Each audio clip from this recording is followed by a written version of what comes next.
DJ Ferris. The Chicago, nigga. It's the real one. Hit me. Only one is pulling shit the fuck up. Let's get a sports talk. He still wants to win Lombardies.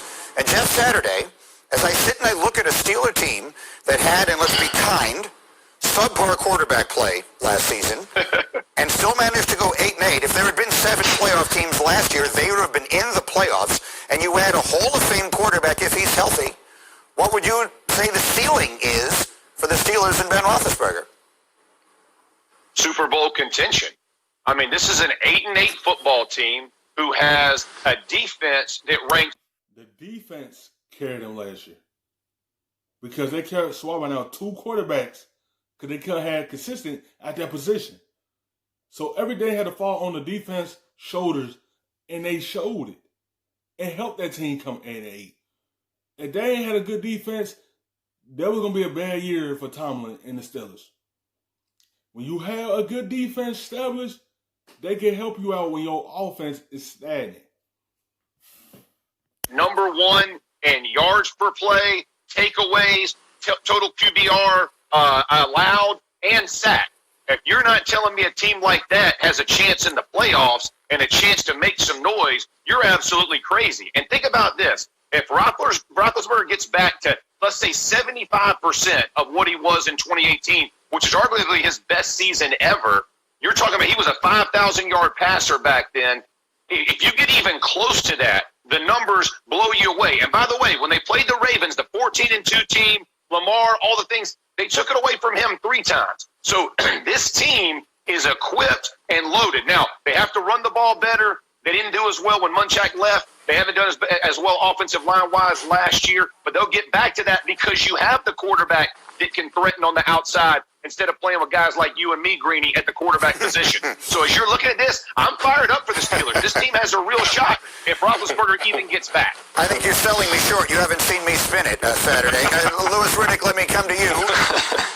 No one talks about the Steelers. No one. We're talking about Baltimore. We're talking about Kansas City. We're talking about what can New England be with Cam.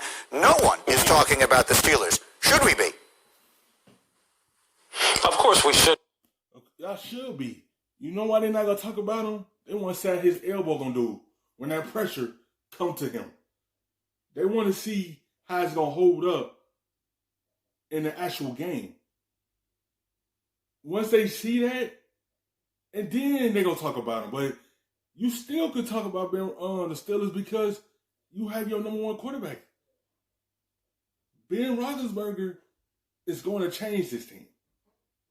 They're going to be better than they was last year because they don't have to switch in quarterbacks at the quarterback because they had a number 1 guy in Ben Roethlisberger. He elevated Pittsburgh offense. Because this is a football team that has one of the best coaches in the National Football League, and Mike Tomlin, who's another guy who doesn't get enough credit. And we are talking about Big Ben, who is a proven bona fide winner. He's one of those guys who was considered the standard at one point in time in terms of how would you draw up the ideal quarterback. Remember, there were many people who said there's one quarterback you don't want to face in crunch time, and the guy who, when you need him the most, is Ben Roethlisberger. Here's the question, though, is, we keep saying, if healthy. And it's just not about Big Ben and if he is healthy. And he's coming back from a major injury to his throwing arm. But also, James Conner has to stay healthy. Juju Smith-Schuster has to stay healthy. These are people who they lost last year. They need guys. They need their offensive power to stay healthy. 3 key players was hurt last season. Ben, Juju, Conner. If Conner stay healthy, that help their run game. Big Ben hold up, that help their passing game. Juju stay healthy, that's their number 1 option. They just need their players to stay healthy.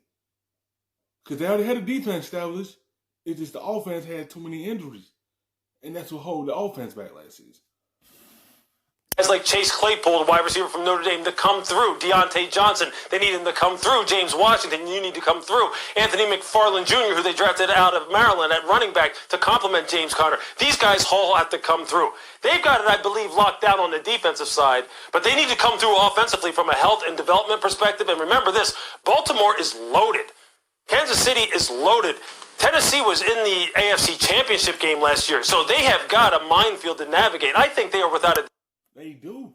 They just looking for that other option alongside Juju to take the pressure off of Juju, to open up everything for him.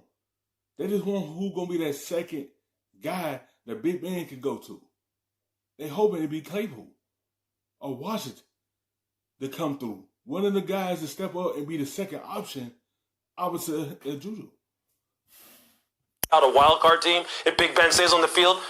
Super Bowl luck, Super Bowl contenders, I'm not sure. But they got some questions to answer. But the AFC is tougher than people give the AFC credit for. But Big Ben, look, he's for real. I just hope he can last throughout the entire season. Yeah, Darlington, let me pick up on something Lewis just said about Mike Tomlin and the job he did last year. The Steelers last year ranked 31st in QBR, right? Second to last as far as their quarterback play. They went 8-8. Right. Washington finished one spot ahead of them at 30th. They went 3-13. So, I mean, you're talking about the Steelers managed to really do something with absolutely nothing. Now you throw a Hall of Fame quarterback into the mix. What do you make of it, Jeff Darlington? Yep. Greeny, I would have felt more confident about the Steelers' chances if they had added, say, Jameis Winston or Cam Newton as their backup quarterback, because I understand that we're going to have optimism about Roethlisberger saying the things he's saying, but he's also saying there hasn't really been, he's in his comments, that a major quarterback that's gone through these torn flexor tendons. There's been two, one of which was the other guy in the Steelers organization, Terry Bradshaw. I realize it was a long time ago, and maybe medicine's come a long way, but elbow issues also plagued the end of his career. Joe Montana in 1991 had torn flexors in his elbow, reoccurring for 2 seasons after that. I can only hope. Yes, that's the only thing that's got a lot of people not saying they can make it to the Super Bowl, because they want to see how he's going to hold up with that elbow injury he coming back from at his age. That's why they said they need a true backup. They thought Rudo is a true backup, but they see how he played last season, and that's where he's coming from. I can see if you had a true guy in the case that happens, and you have another guy to come in and fill them shoes and help Pittsburgh get to the playoffs. If something will happen to Ben Roethlisberger. That medicine has caught up to where these surgeries go better, but there is a history of quarterbacks dealing with these elbow injuries late in their careers. So if they had a backup quarterback that was maybe better suited, I'd be more confident. I'm just not that confident yet that Big Ben can make it through the season with this injury and stay completely healthy. Thank you for watching ESPN on YouTube.